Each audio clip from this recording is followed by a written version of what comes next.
This week's scenario is two fronts from the Steamroller 2015 tournament pack. It consists of the Killbox scenario. There are two rectangular zones. You can dominate the friendly zone for 1 control point. You can control the enemy zone for 1 control point and dominate the enemy zone for 2 control points. And you can destroy the enemy objective for 1 control point, 5 control points, or assassination of the enemy warcaster. Win. Hey folks, Fort here today. Playing against my buddy and his 2 Cygnar lists. I'm not sure what he's going to drop, but they both are loaded down with lightning immune infantry, so I'm not sure I want to get into Kruger the Stormwrath. With that in mind, I'm going to grab E-Kromac, Champion of the Wurm. I like him. He's a new caster. He's fun to play. He gives you something in circle that you don't really normally come up with. With him, I got a Wilder, Ghetorix, a Stalker, Gorax, Una with a couple of Rotterhorns, Maximus, the Gatorman Witch Doctor, and a unit of Druids and 2 units of Stones. I took out 2 Blackclads and the Stonekeeper to add in Maximus and the Witch Doctor from my ADR. Hey everyone, PolarBearCub here. So for the next couple of games I'm going to be playing in, I'm actually going to be playing Cygnar. I am so excited to come back and play Cygnar. It's been a long time since I've played them. So really, Major Prime Victoria Haley was kind of the reason why I really wanted to jump back in and play Cygnar for at least the next couple of games. So for this list, I ended up choosing Haley. I feel like between Haley and Nemo, she is definitely the better list selection. And really with this list in particular, it deals with a lot of recursion. I really want to do recursion on the Storm Lances. I have Thorn in the list to be able to arc Force Hammer out there. I want to try and knock down as many things as possible. Not as comfortable with having Siege, honestly, as my counterpart, but Gaston convinced me that Nemo would be really good. I'd rather have Siege.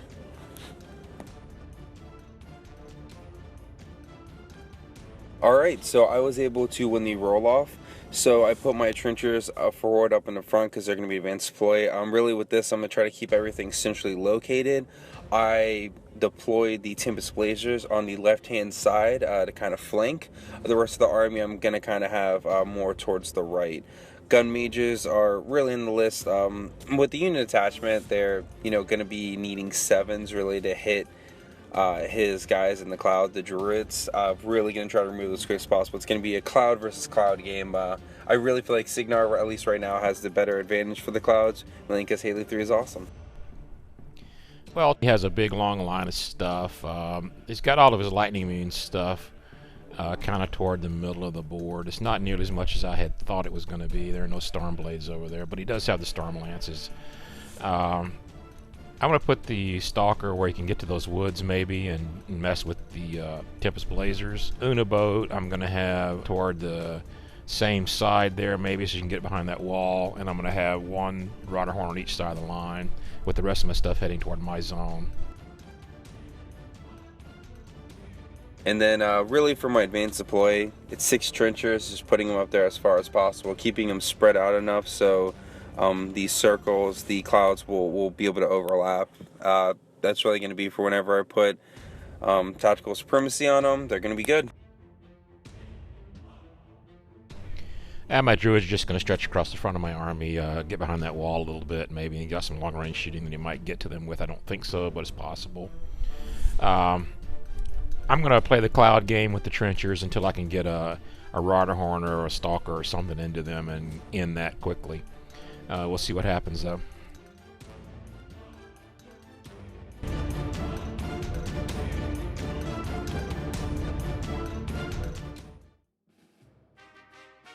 Alright, so turn 1 of the game. So a lot of this stuff, really this turn, it's going to be a lot of walking, kind of getting my stuff into play. One thing I should note is this is the second time I played Haley3. She is a great caster. I am just convinced she is probably she is hands down, I think, the best caster that came out in Reckoning. I feel like she is going to be on the power level of Haley2 once more games play with her, once the community really tries to figure out what's going on. So right now, I activated the trenchers first. I walked them up 6 inches, and I'm just starting to drop clouds right now. Keeping them right next to each other, trying to keep them nice and spread out.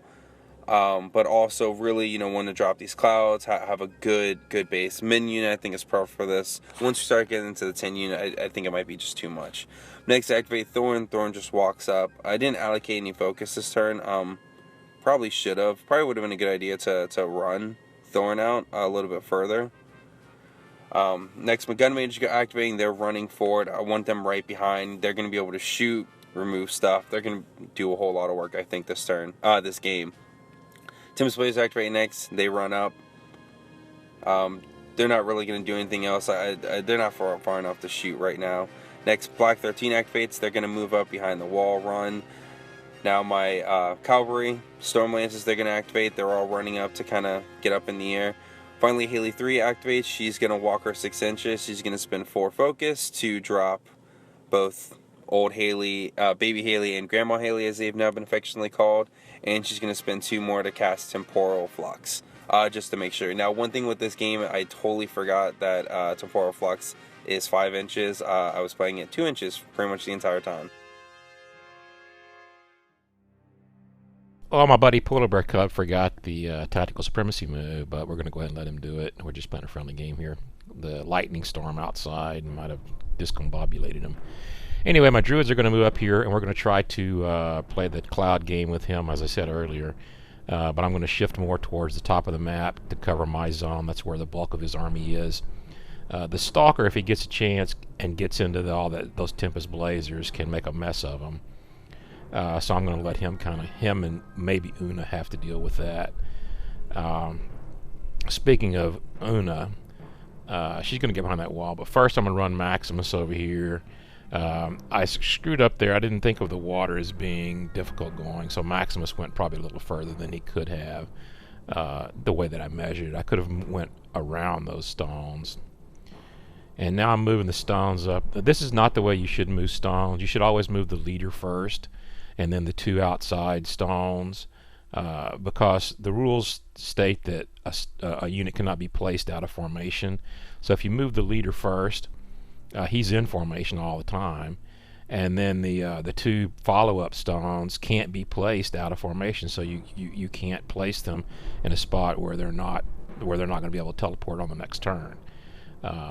It's a good tip, and it works. Ghetorix is going to run over here, warping hyper aggressive in case he gets shot at. He's going to stay out of the cloud so that he can't get charged or anything, and try to follow up later. And then he's going to go find her spot behind the wall, putting up Watcher so that she might get an unwary Tempest Blazer or something with one of these Rotterhorns. The 2 Rotterhorns are going to pull up behind the wall, near her, or one Rotterhorn is going to go behind the wall. The other one's going to move just to the end of her control zone to get in the front of that massive infantry. The Stalker's going to warp Prowl and run so he's touching the cloud and the hill to get the maximum defense benefit. I have the Wilder, E-Kromac, and Gorax left, and 1 unit of stones. Gorax is just going to drop a Fury and run over to the spot, staying right behind the clouds there. He probably could be a little bit further up because that cloud ring is not in the right spot. Gorax is going to run over here. My beasts are in spots that they can remove the Fury if they need to, so we're good to go. Druid will pull 1 Fury off. Alright, turn 2. So the clouds go away. Good stuff, right? Pretty much for the most part, clouds protected me. This turn, those Druids, they're defense 18 right now if I'm shooting with my normal units. With the gun mages, they're only defense 14 because I ignore cloud effects. Because I'm ignoring cloud effects, I'm also ignoring the camouflage bonus. So kind of right now, I'm kind of figuring out what I want to do. I want to try to put some damage on that Warpwolf, and I want to remove as many of those Druids as possible. I really don't want this being a cloud war. I need to get to his army. Really, also the big thing is I don't want to damage Ghetorix until I know I'm going to kill him. One of the things I should be doing is, actually, when we're first starting to activate, I was going to move and try to kill one of the stones. Fort forgot to move his stones. Hey, last turn, I forgot to, activate Tactical Supremacy, so being good players as we are, I let him move it. Fort's a great player. He rarely forgets that stuff. I'm learning Haley3, so, I'm not going to be a jerk about that. So he moved it, which changed my tactics a little bit because originally I was going to try to kill that stone. So now what I'm doing is I'm activating the Tempest Blazers, and we're going to try to start removing the Druids. It's been a long since I played Cygnar, so in all honesty, I forgot at first that the gun mages are only going to be needing 7s to remove those, or I actually probably would have started having them unload into that Warpwolf Stalker. You know, shame on me. You should really read your cards. You should know your cards pretty well. But hey, man, right now, Haley3, freaking fun. I feel like she's going to be a blast. So, I'm looking, going to start rolling. I'm just doing, first I did Electric Leap on the first one. They're immune to electricity because of the elemental thing, so really it doesn't do a whole lot. I did remove one, which is awesome, needing, I believe, 9s or 10s on this. So, you know, gotta roll really high, but whatever. I want to try to remove them. There's a couple of them left. I'm going to try to pretty much knock out the entire unit. Gun Mage, Tempest Blazers didn't do too well, so they're going to start, they're going to do the like cab move back. What I'm going to do next is activate the Gun Mages. So I'm going to try to activate them first, so then the trenchers will move up and pop smoke. Just, you know, movements. Movement is a big thing. So my Gun Mages, they're walking up. They're going to try to shoot pretty much once they're all done moving.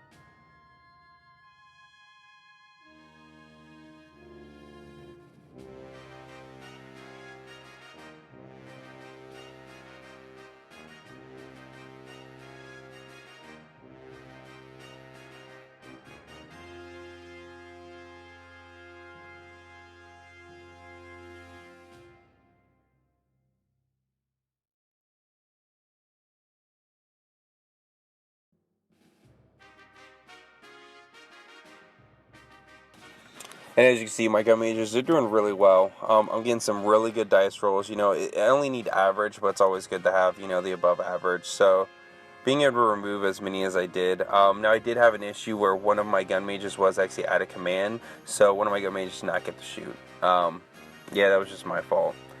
So, next, Block 13's activating. They're trying to get line of sight to shoot. The only one that was able to was Ryan. So she shot, and she is going to, you know, try to arc her AoE over there. It's pretty awesome. It hits one of them. It's power 12. And it's not electrical damage, so it's going to stay on the table. And it's going to be a power 12 right to him. So I remove almost the entire unit. There is only 2 models left. There's the one in the cloud, and then the unit attachment that's behind. Actually, I guess, sorry, 3. There's the one in the cloud, the unit leader that's behind them, and then the unit attachment that's behind that. So now, my trenchers are activating. They're going to be dropping smoke again because, hey man, we got to try to keep everything nice and covered in smoke. Tactical Supremacy is still up on them. And really, that's kind of the bulk of this turn. Is I'm just going to slowly pick out his army. I couldn't get the big, you know, meaty monsters this turn, so I'm just going to be moving the rest of my stuff up really to try to keep everything up there. I really should have spread out baby Haley and grandma Haley a little bit more and kept Haley Prime more centralized, just to really get some Polar Flux out there, because I'm going to be casting it again. Again, this is my fault. I thought it was only a 2-inch. I don't know why I thought that, but for some reason I was thinking it was only 2 inches. So not really getting, I guess, the full effect is what it could. I probably would have been a little more aggressive, remembering that it is 5 inches. So last, doing Tactical Supremacy so they get all out of their clouds. And today was a good day, because no one got shot in my hood. Well, that was kind of a brutal turn for a druid, especially if you're a zombie druid. I made no tough rolls on that turn. It's not that big a deal. He's got his cloud wall up again. His guys are fairly hunkered down behind them. I'm going to sacrifice my druids, I think, to go in and get rid of that cloud wall and as many of the gun mages as I can. The plan's going to be to run a druid up into the clouds that I can see with my stalker and let the stalker charge him, and then I'm going to teleport my other two heavy hitters, E-Kromac and Ghetorix, up into the mess and mess with them. My first move here was to move Maximus forward and try to make him take a command check, but I forgot again about the river being difficult going. He did not, however, and that slowed Maximus up far enough that he can't get anywhere. And he paid me back last turn by allowing me to move my stones that I forgot to move whenever I let him move his tactical supremacy dude, so we're both even on that measure, I guess. So Maximus can't get quite where he needs to be. It's going to turn out to be fortunate, I guess, because he couldn't have done anything except make him take a command check where he was, and he would have probably been in the way of Ghetorix being able to slaughter a few of those guys. So I'm going to move up and put Lightning Strike on Ghetorix with the Wilder. Then one set of stones is going to port Ghetorix forward is the plan, I think. Yeah, we're going to drop Ghetorix right into the midst of those guys there. I can't get him really far enough to get more than 2 or 3 guys. But 2 units have to take a command check because of how scary Ghetorix is. Big wolf going boo, or whatever he does. Booga booga, I don't know. Whatever that is in wolf. Now, I'm looking to try to decide if I want to put E-Kromac up there next or something else. And I think that I'm going to run the Druids up. The mass of Stormlances behind his army is going to hit me fairly hard. I got a couple options there.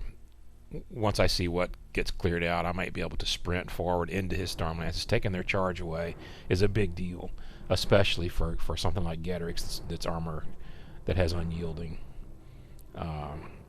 Not so much for the Stalker, who is wearing paper tissue for armor and has very few hit points.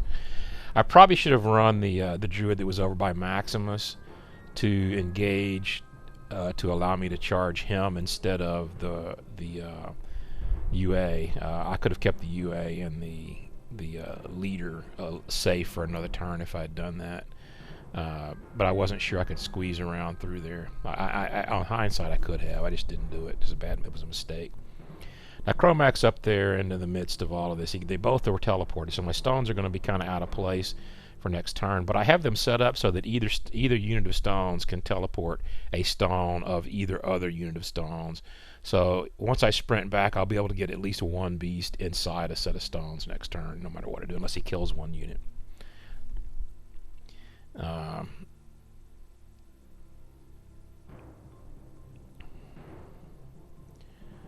So here we go with Una. She's going to go shoot. She has bird's eye, so she doesn't need line of sight to shoot you. And she's fairly accurate because she can boost on 3 separate shots. And the power of her shot, of her birds, I guess, is enough that she's going to kill these lightly armored infantry no matter what. So here we go. I'm going to put up Carnage just to make sure that my guys can hit. It probably would have been better off with Primal Howl. E-Kromac is scary. He didn't fail any of his command checks yet, though. E-Kromac casts Lightning Strike on himself, and I'm going to sit on the rest of my Fury. I'm going to kill a guy. That bot attack should have actually been from a heart token, and we'd rectify that mistake in a minute here. Okay, I get a heart token for that guy and kill him. And E-Kromac's just such a melee beast. I mean, even when he's not beating up light infantry like this, he's still rough. He can put a hurting on even heavy beasts. He hits so hard. So he's going to sprint back. He's going to save that 1 heart token. He has nothing in range of him to attack, really. Now I'm going to activate the Stalker. He's going to get Berserk, and he's going to charge that Druid. He can see him because he can see through the cloud that the Druid's standing in. I'm going to charge him to the side here and get the Druid in melee range, in my claw range, and I should have 2 or 3 other models in sword range when I do this. I'm going to just boost to hit just to make sure that I hit everything. And I did not cast Carnage with E-Kromac. I cast Primal Howl. Sorry, my mistake. He takes out a couple of guys, misses on that last guy, even on 3 dice. and he's out of fury, so he's going to run away, go back to where he was on top of the hill there and get in front of Una. Hopefully he can keep her alive. If I park a couple of beasts next to him for the lightning leaps off of the Tempest Blazers if they come after her.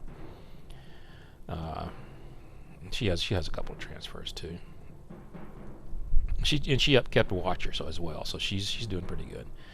So Ghetorix backs up. This is a mistake. I actually think I should have put Ghetorix into that unit of Stormlances there. If I'd put all, he hasn't really. That's his heavy hitters or his Stormlances. And if Ghetorix is standing in front of them, they're not charging him. He's hard to hit with spells. Then there's just a lot of problems for his army if Ghetorix is standing in front of his 3 of those Stormlances. And the Stormlances are not fearless. They may have failed a command check. The rest of my turn is just moving models up to positions where I can keep Una alive. Alright, turn 3. So, no one got shot in my hood, but a bunch of people definitely got stabbed. That stunk.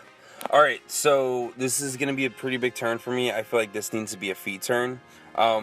Really, what I'm thinking about doing with this turn is...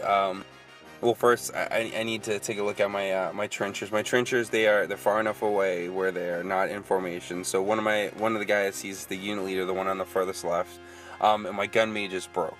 Really stinks.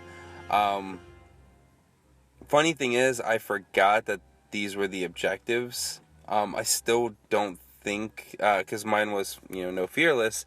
My guys still weren't close enough for the. My trenchers were, but not my gun mages. So it's something I would think about in the future. Is looking at seeing what's around. Anyways, back to the game. So I really think this is going to be feat turn.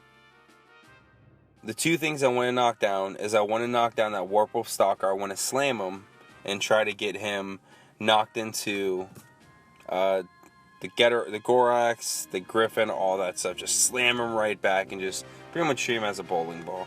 That's going to be difficult, but I think it's possible. And then also, I want to slam Ghetorix. I want to slam Ghetorix into E-Kromac. If I can slam him in the E-Kromac, then there's a chance I could possibly try to kill E-Kromac. I'm not sure. I need both of them knocked down. At very least, Ghetorix needs to die. I'd also like to kill Maximus, because Maximus kind of scares me. So anyways, gun mages activate first, they move out of the way. They end up being good, so next turn they're going to be fine.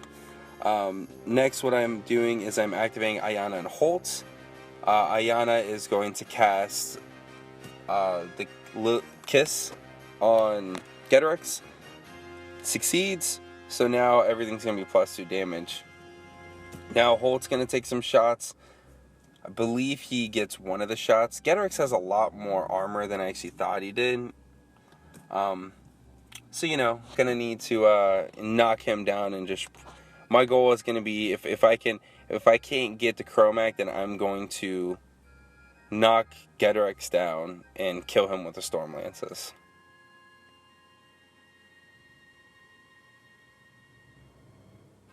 Alright, so right now I'm playing with the trenchers. I was going to activate them, and I actually decide not to. I'm going to hold off.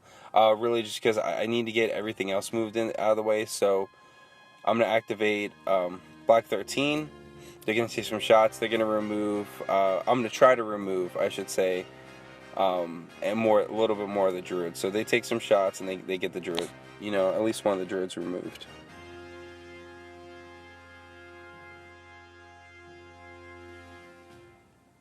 Alright, next I'm going to activate Thorn. Thorn is walking up. So I probably should have changed this. Ghetorix is the one I really want to knock down. I feel like the Warpwolf Stalker would have been just as exciting. But, not necessarily needed. So Baby Haley activates. I'm rolling 3 dice. I need a 9 to slam into the Warpwolf Stalker. And I roll an 8 on 3 dice. That stinks. Oh well, whatever. But now that the spell was cast, I'm going to continue my movement. So Prime Haley activates now, and she is going to slam Ghetorix. It's a 10, so I think I need a 5.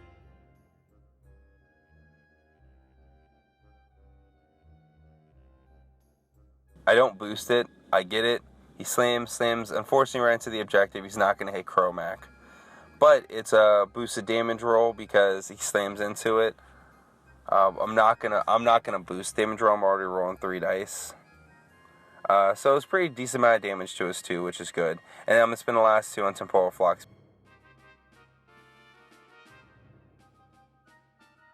So next, I'm gonna activate my Storm Lances, and my Storm Lances, they are gonna get in on Ghetorix. And the goal is that I'm gonna work from, I'm going to go the middle first, then I'm going to go on the left-hand side. Try to save the right-hand side for the very end, because if so, I want to try to kill Maximus.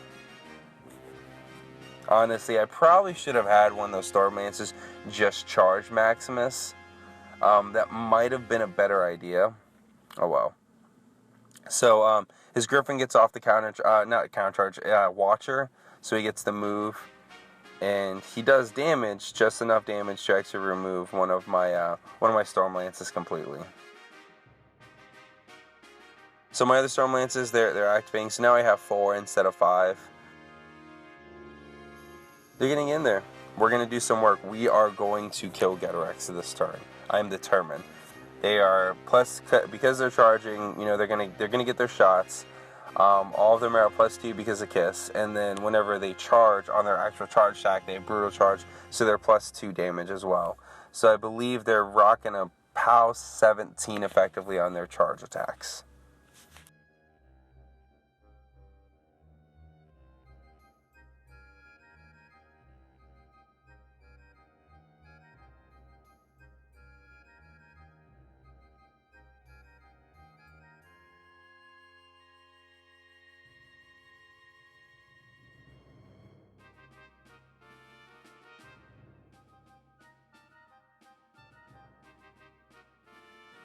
Unfortunately, this game, Grandma Haley really didn't do a lot. I really didn't want to bring back the Trenchers.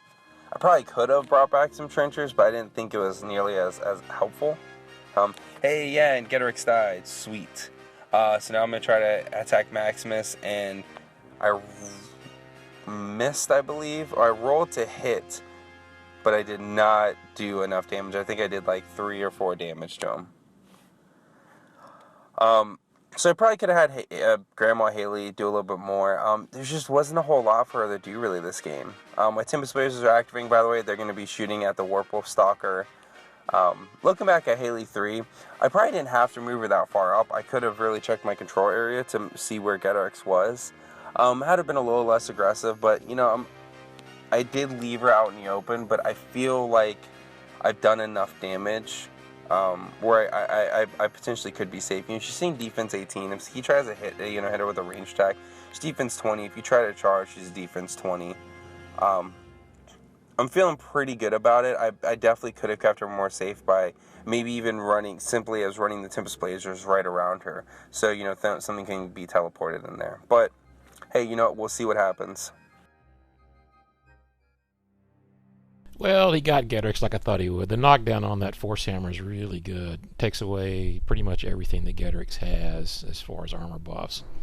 And the Storm Lances did kill him. So on hindsight, I should have done the Lightning Strike into the Storm Lances with Ghetorix. It would have been a better move. The Rotterhorn's Watcher took out a Cavalry. That was kind of cool. And his Cavalry passed 2 Terror and an Abomination check. Even under the effects of Primal Howl, they just didn't care.